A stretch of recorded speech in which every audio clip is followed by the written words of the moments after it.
Welcome to the Inside Scoop Live podcast, where indie authors get personal about their books, their writing, and their passions. I'm your host, Sherry Hoyt. Join me for some lively conversations with debut indie authors and seasoned veterans alike. It's a great place to find your next amazing read or even get inspired. So sit back and enjoy the show and let me know what you think. Hi, everyone. Today, my guest is Derryen Plante, author of You've Got Some Nerve, a riveting memoir about reclaiming life after a traumatic brain injury from an attack she received while working as a prison guard. We'll learn all about her new book and her amazing journey, but first let's get the inside scoop on Derryen. Derryen Plante is a survivor who battled back from a traumatic brain injury and redefined herself in the wake of a horrific attack that altered the course of her life. Derryen received her BS from St. Lawrence University in 2015 in mathematics and economics combined and psychology, her master's degree in criminal justice from Boston University in 2019, and she's currently working on her doctorate degree in business administration from Northcentral University.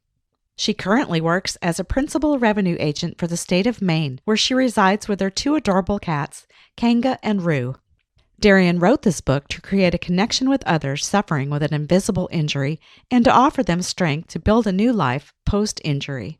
From the broken pieces, she was able to create something beautiful, and she hopes she can inspire others to do the same. To connect and learn more about Derryen Plante, visit her website at derryenplante.com. Well, hi, Derryen. Welcome to Inside Scoop Live. Hi, Sherry. Thank you so much for having me. Absolutely. I've been looking forward to talking with you. To get started, why don't you tell us a little bit about your book, You've Got Some Nerve? So You've Got Some Nerve is my personal account of how a brain injury drastically changed my life. My book kind of outlines my life and the trajectory that I was going before this almost random situation completely derailed everything that I had planned. And it goes through my real, raw, just unedited experiences, what it was like for me as I was going through it, what I was thinking, what I was expecting and falling short, and just the real ups and downs of what it is like to have a brain injury and the unanswered questions, and how I worked my way through that to try and regain the parts of my life that I had lost. Yeah. Do you want to share what happened and tell us a little bit about how your injury changed your life? Yeah, certainly. When I was 23 years old, I was working in a juvenile correctional center. And while I was working my shift, one of the inmates got up and attacked me. And it wasn't something that was out of the ordinary for where I worked. We had kind of dealt with that a lot, but it was very unusual for a male inmate to attack a female staff. So it was incredibly violent, unfortunately. And I didn't think much of it at the time. I just kind of tried to brush it off. And just from the very beginning, doing that kind of set me on the course of this denial that, oh, it's not that big a deal. It's not that bad. And it kind of took me a while to realize the extent of the injuries that I was suffering from. Right after the assault, when I went to the emergency room, they told me, it's a severe concussion, spend 2 weeks in a dark room, don't watch TV or be on your phone and you'll be fine. Oh, wow. Yeah. So I was kind of expecting that, I would just kind of sleep it off. In 2 weeks, I would be good as new. And that was far, far from the case, because it was something that was done intentionally with, the goal to physically hurt me. But with that being said, I didn't present with any red flags when I went to the doctor. I didn't lose consciousness. I didn't present with anything that would indicate that I had a bleed in my brain. So they didn't take it super seriously, which made me not feel like it was so serious. But as time passed, there were significant symptoms of the brain injury. I had debilitating migraines. I had a lot of difficulty with speaking. I would know what I would want to say, but I couldn't get the words from my brain out of my mouth. Oh, wow. I would be halfway through a sentence and completely forget what I was talking about. Mm. I had no depth perception, so walking downstairs was challenging. I don't even think I drove for about a month because my brain just could not process everything that was happening. Cars going left, right, lights changing. And as time went on, some of the symptoms got better and some of them didn't. So yeah, it affected a lot of different parts of my life right from the beginning. Yeah, yeah. So, what actually inspired you to sit down and write a book about your experience? So following my assault, I would say that I spent at least 2 years in absolute denial. I had told my story a million times to a dozen or more different doctors. So in my opinion, like I've talked to this situation endlessly. It doesn't bother me. I'm not being triggered when I'm retelling my story. So I don't have a problem. This doesn't bother me. It's not bothering me. I don't have an issue with it. Mm-hmm. And so about 2 years after, I found that I was still suffering from horrific night terrors. That was the one thing that had pretty much plagued me from right after my assault. I didn't feel that I was exhibiting a lot of the symptoms of post-traumatic stress disorder, even though I definitely was. Looking back, I just had an explanation for everything and I just refused to acknowledge it. Mm. So at about 2 years, I finally was able to admit to myself that, yep, okay, I'm suffering from post-traumatic stress disorder.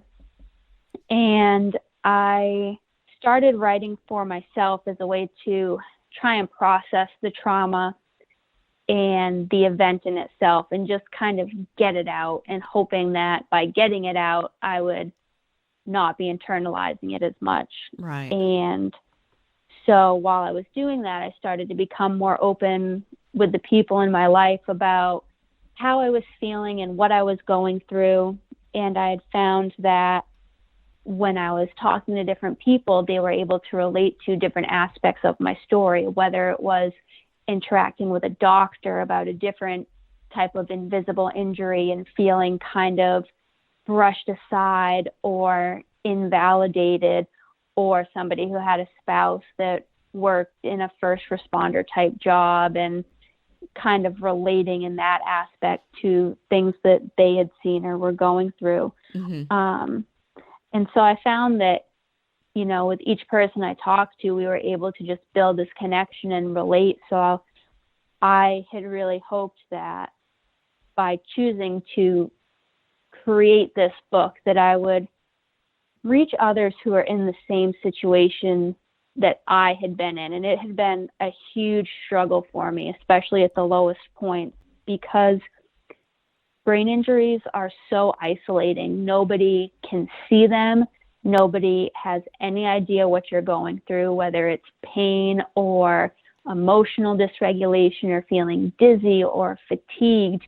Nobody can see it. Nobody understands it. And you feel like there's just something wrong with you as a person. And even if you're trying to recover and doing everything you're supposed to do, you just can't make your recovery happen any faster. Mm-hmm. And it really wears on you. So just to know that, it's not that you're not doing enough. It has nothing to do with you, and that somebody else completely understands what you're going through. So that was my goal, to just bring some comfort to other people, because that was something that had helped me through when I really needed it. Yeah, it's not something that you're going to be aware of unless you've been through it. So I think writing a book about it is really a great platform to help other people. Now, how long after your attack was your brain injury actually diagnosed? Ooh. So following the assault, I was initially diagnosed with a concussion and time went on and I didn't get better, and time went on and I didn't get better. And then it changed to, oh, well, you have post-concussion syndrome. And post-concussion syndrome, what they explained to me was you have all of the symptoms of a concussion, but they're lasting for a prolonged period of time. And there's no prognosis. It could last for days, it could last for months, it could last for years. And there's really nothing you can do about it. You just have to wait for it to go away. That's not a good answer. No, and for somebody like me, I feel like I'm really proactive. So if you were to have a physical injury, you go to PT and do your exercises and you help yourself along in your recovery process. And then to just be completely helpless and not have anything you can do to make your situation better is just the worst, most helpless feeling ever. So I waited and I waited and I waited, and I still wasn't getting better. And this entire time, I am having the most debilitating migraines from the time I wake up in the morning. Nothing makes them better. It was like nothing I've ever experienced, just so much pressure in your head and your face that you can barely even open your eyes because it's just so painful. And so I kept going to the doctor over time. And eventually we got to the point where they were saying, yeah, we're getting past the point of where, post-concussion syndrome should be. So I had waited out all of their time, and then they took another look at me and tried to figure out what was going on. So it eventually took 2 years for them to figure out what was actually wrong with me. Wow. That sounds like a really long time to come to a diagnosis. And actually that, along with something you said earlier, actually struck a chord with me about not being taken seriously and feeling brushed aside or invalidated. Do you think that being a woman holds significance with that type of behavior from the medical world? So it's funny you mention that, because I will say a little something about that specifically. So I thought, from my experience, that maybe it's just the region that I live in. We're not known for having great health care. Maybe this is just, based on where I live, this is why it has taken me so long. But on one of my blog posts, it actually references a study where it takes women 4 years longer on average to receive a diagnosis compared to men. 4 years? That is 4 years on average, and that's across 700 different diseases and illnesses. And so I was shocked to read that and learn that, because I thought this was something that was just really specific to my environment, and to learn that it wasn't, and that it's that significant. I mean, we're not talking a few extra months or even a year. We're talking 4 years, and that is really significant. Oh my God. Yeah. I think just hearing that triggered me, because I feel like I've been in that position of, hey, I'm not imagining this. There is something wrong. Help me. Absolutely. There were times where my migraines were completely debilitating, and I was losing weight and I was just withering away. And my migraine pain was very specific. It was right at the base of my skull, where my head meets my spine, and I would go in and I would tell them, I'm having this incredible pain right here. And I had one nurse say, when he asked why I was here, and I told him that, I have these migraines and I just want to figure out what's causing them. I don't want medication. I don't want anything. I just want to figure out what's going on, because I know there's something physically wrong. And he responded to me with, oh, you could have a hole in your heart and that could be causing your migraines. We're not going to be able to figure out, what's causing them. And that was after I just waited 3 hours in the waiting room to be seen. And now you're pretty much telling me just being there is a waste of my time, and we're not even going to try to figure out what's wrong with you. And I mean, that's something that I still remember so vividly to this day. It was just such a lack of compassion or empathy, because that wasn't the first time I had been there. I'm not having a migraine once a week. you know, over Yeah. a couple months. I'm going on years here and I'm suffering. And then, oh yeah, we're not going to figure it out. Oh my Wow, gosh. that's terrible. Well, it sounds like you are an incredibly patient person because I feel like, yeah, I would have reacted with a lot of anger. I just can't imagine going through all that you have. It really took a toll on me. Rather than getting angry, I feel like it wore me down. I Mm, just lost more and more hope. You know, when he said that, I would get angry for a second and want to walk out, and then I would realize that, wow, I took this step to come here just hoping and praying for a miracle, that something would be done to stop this incredible pain that I was in. And, you know, you just get this realization or this feeling that, wow, nobody cares and they're not going to do anything and there's nothing I can do to help myself. So you get more and more worn down, and just it really wears on you. yeah. How has this experience changed your perception about just about depression and PTSD and numerous other invisible illnesses? I admittedly, before my own experiences, was one of those individuals who thought depression could be prevented by eating well and exercising and going outside and doing all those things that you're supposed to do to take care of yourself, and that you could manage it on your own. And oh Mm. man, I can definitely say that my perspective has changed, because when I finally started getting different treatments and going to different physical therapies, I was giving it my all and just putting my all into it. And I could not have done any more. Hmm. There really is no avoiding or willing your way out of depression or PTSD. You know, it's not a willpower thing or a strength thing, an inner strength thing. You know, Right. it's just sometimes things happen and you find yourself in these positions, and you can do things to cope with the fact that you're dealing with these things, but there's nothing that, you know, completely eliminates the possibility of you experiencing these things. Yeah. And I thought it was kind of in your own control to control whether you were dealing with these things, and everything that I have dealt with was largely out of my control.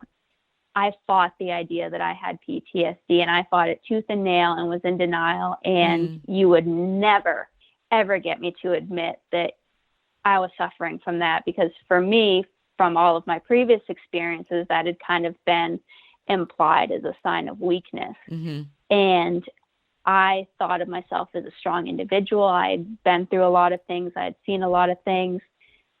And it just happens. I couldn't escape it. I couldn't control that I was having nightmares, or that my nervous system is in overdrive. It's totally just something innate that has happened. And I definitely have had to, in my own life, come to the realization that it isn't anything to be ashamed of. Right. And I feel like the stigma is lifted somewhat compared to, say, 20 years ago even, but it's still there. And I don't know how we get past that as a society, but I know more people will experience depression and those kinds of issues, especially after the year we've just had, you know?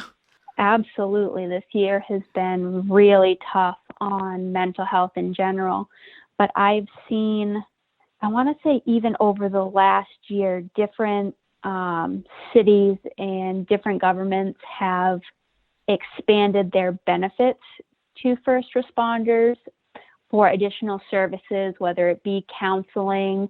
And just by offering those services, I feel like doing those things is helping to reduce the stigma. Hmm. Just saying that, yeah, you know, we know that your job is tough. And if you decide that you want to talk to somebody, you now have the opportunity to do that. And we support you in doing that.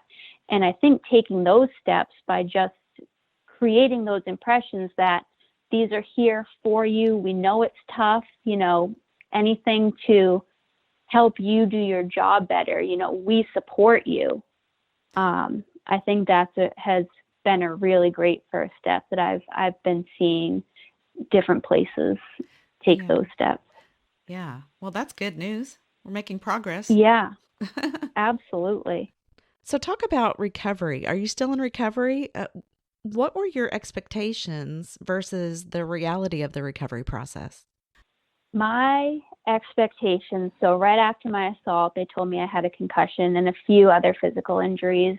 And with the brain injury, I expected that I would recover in the same manner as any physical injury. So if you were to break your arm, you have a prognosis, you're in a cast for 8 or 12 weeks, you do your physical therapy, you take it slow for a little while, and then you're good to go. You're good as new. Mm-hmm.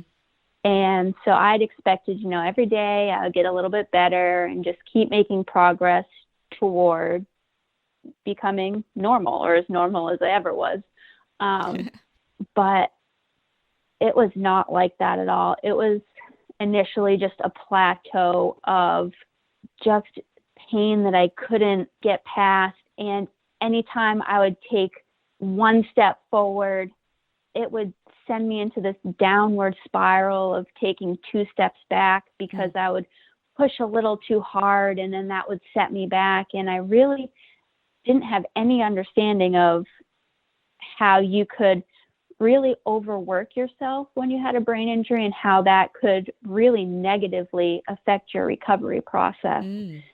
So that took me a little while to figure out. I had to learn the hard way with that, unfortunately. My body pretty much shut down on me at one point because I was just continuing to kind of push it to the max and just force it to heal itself. And it was not having it at all. Right, right.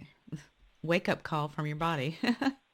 It literally was. Yeah. And I was listening. But I am still recovering. I have some issues that unfortunately will never heal. So due to the damage to my brain, I now have central sleep apnea. So my brain no longer sends the message to my diaphragm for me to breathe while I'm sleeping. Oh. So yeah, I didn't even know that was a thing, but Wow. apparently it is. Wow. So do you have to use like a breathing machine or anything like that? Or Yes. yeah. Wow. When I think about all you've been through, the grief process comes to mind because you've experienced a loss, much like a death. I mean, you've lost your former life, who you were. What does that look like? Yeah, there was a huge amount of grief at different stages of my process. When I had hit my lowest point at first, and I was just kind of losing the will to live how I was living in that constant pain, I had kind of finally accepted that I had to give up one of my career goals. That was something that was really important to me. So I grieved that loss initially. So that was my first big deal with grief. And then I had a surgery on the back of my head to correct some damage that had come from the assault. And after the surgery, everything was great. I was finally in no pain, but I was grieving. It was a huge identity crisis for me because now my body is back how it was before, but now I'm not the same person as who I was before. So there's this disconnect about who am I, what is happening here? Yeah. So I had to do a lot of work with coming to terms with not only what I had been through, but how it had changed different things I had aspired toward in my life. Yeah. Yeah. What about closure? Have you had any type of closure with the person who assaulted you? So I was able to sit down and speak with my assailant, which I do go into detail about in my book. And I was also able to speak at his sentencing hearing.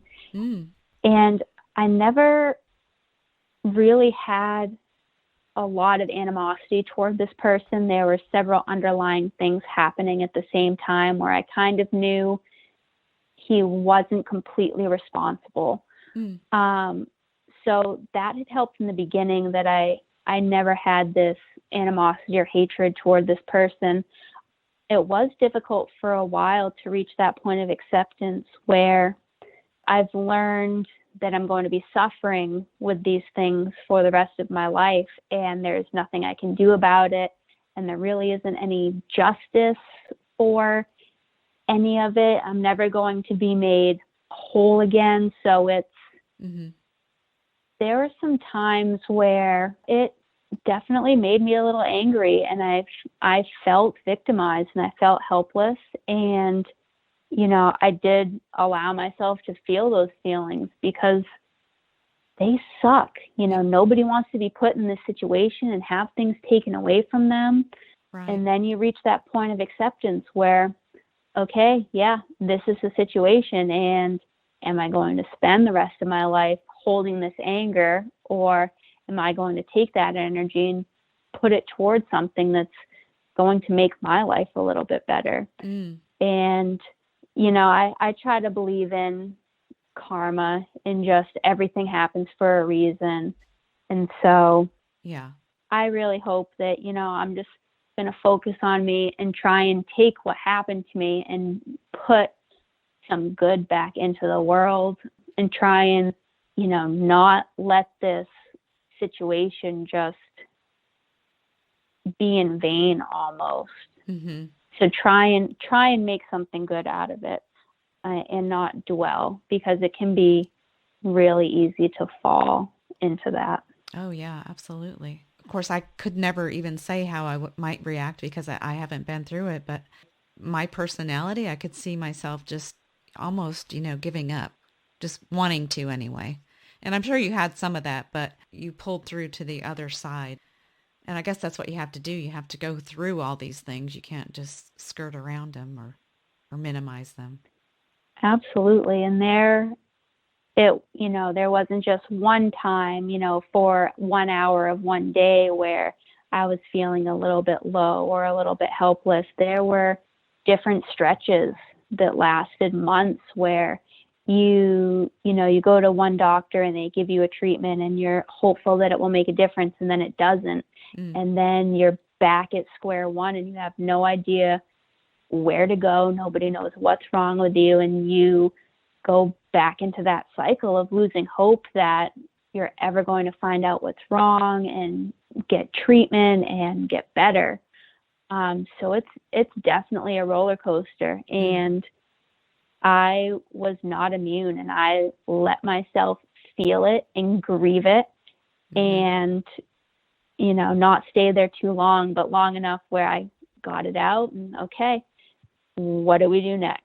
And just kind of pick it back up. And even if it just lasted for a day and then I got discouraged again, all right, you know, and then when I was ready, all right, let's go, and just keep trying. That's just nothing else you can do. Well, one day at a time. Absolutely. So tell us about your support system. What kind of support do you have from your family and friends?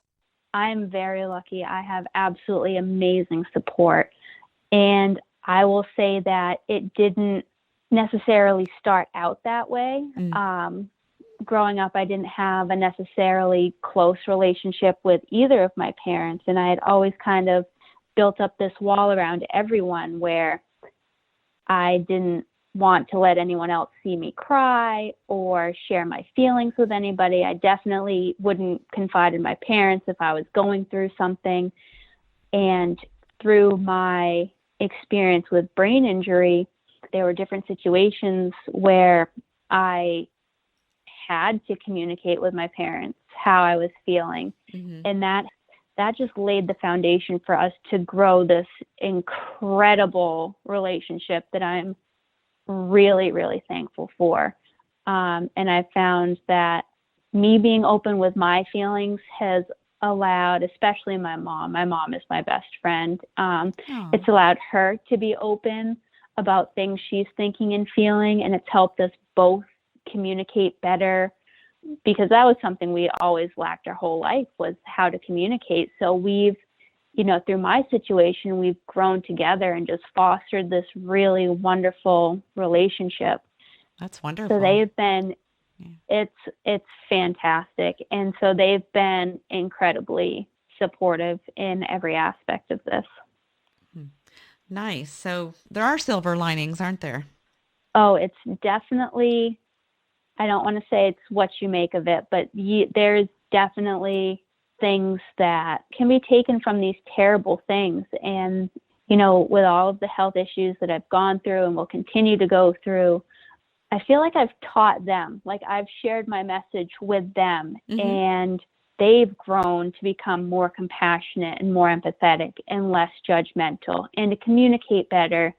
And so we've grown together. So it's not just me and my recovery and all of this. It's turned into something where it's kind of spreading to those around me, which has just been incredible. So what kind of reaction have you had to your book so far? I have been really pleasantly surprised about the reactions. When I first thought about sharing my story, I had really questioned if it was worth sharing or if other people would be able to relate and have some benefit from reading my story.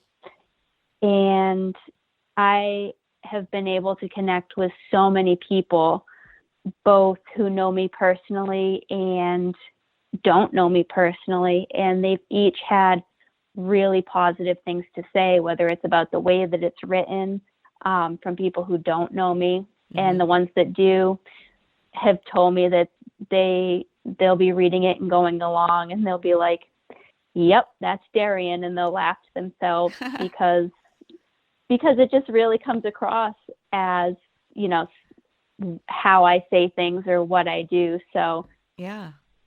Personally, I've really enjoyed that because that was one of my goals, that it comes across as I would say it. And I've had a handful of people tell me that, which has been really awesome. And just the general feedback about how it's reminded people to be more compassionate or to, not be so judgmental. And that's really what this is about, just spreading awareness and trying to have people who haven't been through this situation, give them a better idea of what it's like, especially if they have somebody in their life that's going through it, to just increase understanding.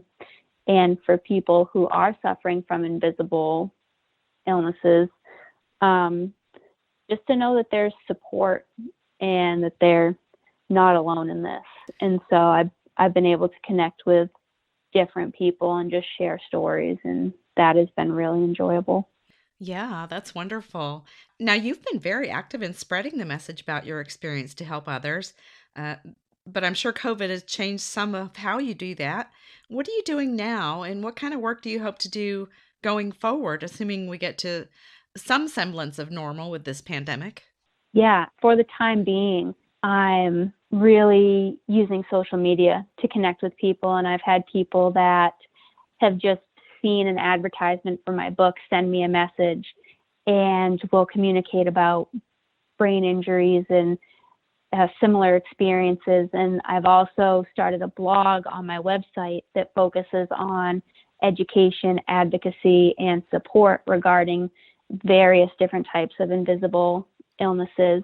And I'm hoping to take this foundation and grow. So hopefully when life returns to normal, to do speaking and talk to people in person and share experiences, because I feel like, especially when you're dealing with not only invisible illnesses, but after the year that we've all had, that human connection piece is just so important. And I really look forward to trying to get that missing piece. Yeah, yeah. So, what does your life look like now? What kind of goals have you set for yourself? And where do you see yourself going forward? So with my brain injury, I have definitely embraced the one day at a time mantra. Hmm. So I would say that my biggest goal right now is I'm currently in an educational program, and I look forward to finishing that. But it might sound silly, but my goals for myself are really small right now. I've been dealing with some incredible fatigue for the last several years, and getting some other health issues straightened away has allowed me to address some of this fatigue. So I'm starting to get a little bit more energy, and I'm trying to just get closer to living a normal life. At some points in my recovery, I would have to work myself up all week to go to the grocery store. That was like the one big ask I could do for the entire week. That was all I had energy to do. And so now it's, can I cook a meal for myself one day a week? Can I cook a meal for myself 2 days a week? Can I keep up with my house better? So just my daily functioning, those are my goals. So I just, in 5 years from now, if I could cook for myself every night and not be relying on cereal or these other, microwavable meals because I don't have the energy to fix anything else, I would be thrilled with that. Or to accomplish 2 tasks on a Saturday, to mow the lawn and go to the grocery store, things that a lot of people might just take for granted. But dealing with the fatigue from my brain injury has been really debilitating at different times. So to say that I can accomplish 2 tasks in one day, that is something that would be a huge milestone for me. So small things like that. Any other really big, grand changes would certainly be welcome. But if I can just get closer to normal functioning, that would be more than I could ask for. Yeah. So I think by setting the small goals as you're doing, I mean, it's setting realistic expectations. Absolutely. And one of the things that was really detrimental to me that kind of came to my attention during my recovery process was I had this external goal of what I wanted my career to look like. And so much of myself had been enveloped in reaching this goal and doing everything possible to get to this big thing that I wanted to achieve. And in all of that time, I'm neglecting myself. I'm not happy. The happiness isn't coming from anything internal. It's, once I get to this goal, I'll be happy. And so now I'm so content just to be here and have made as much progress as I've had. And I don't personally want to go back to having these big, lofty goals where I lose that part of myself, where that becomes more important than everything else that goes into living a happy life, if that makes sense. Yeah. I mean, you're focusing on what really matters, and we would all do well to live more like that. So what's next for you? Do you have plans for another book? You think you'll go down that road as your journey progresses? I don't have any immediate plans to write a second book, but that definitely does not mean that I won't. If my journey continues to evolve and I feel like sharing a new aspect of my story would be helpful to other people, and hopefully the same way that this one will be, I will definitely go through the same motions and write another book. But for the time being, in addition to speaking and getting the message out this way, another kind of secret passion of mine is therapy animals.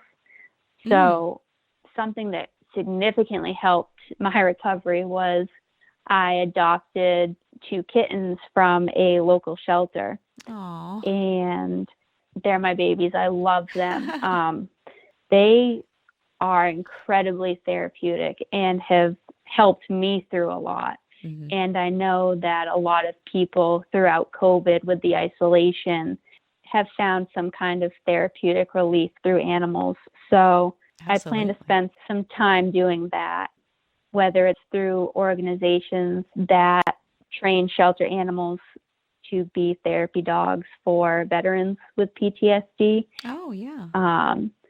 Yeah, so I'm really passionate about those types of things because it's so helpful on both ends. You know, you're helping an animal who just wants unconditional love, and a lot of people aren't able to reach the point right away where they can communicate what they're thinking or what they're feeling, and they're just suffering silently with everything that they're dealing with. So being able to bring them some type of relief to help their quality of life get a little bit better is something I look forward to doing as Yeah. well.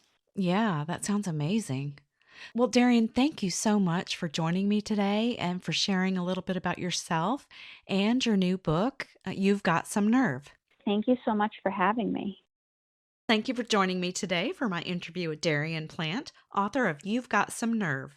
To learn more about Derryen and her book, visit her website at derryenplante.com, and that's DerryenPlante.com.